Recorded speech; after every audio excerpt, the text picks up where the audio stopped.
போகிறோன்னு.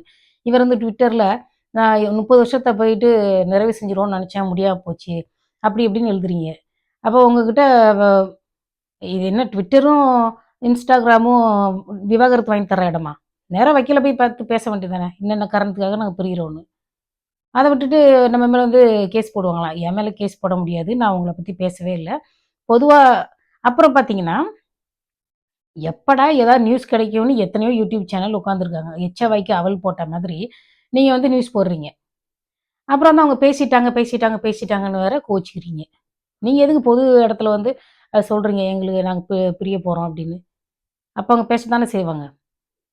அதாவது நான்லாம் வந்து சாதாரண யூடியூப் சேனல், சிலர்லாம் வந்து ஆள் வச்சு எடிட்டர்லாம் வச்சு வேலை செஞ்சுக்கிட்டு இருக்காங்க. அவங்களாம் என்ன பண்ணுவாங்க, சம்பளம் கொடுக்க வேணாமா? எனக்கு வீசும் போகல, நான் வீட்டில் உட்காந்து ஃபோனில் பேசிக்கிட்டு இருக்கேன். இந்த மைக் காசை கூட நான் கொடுக்கல. நீங்கள்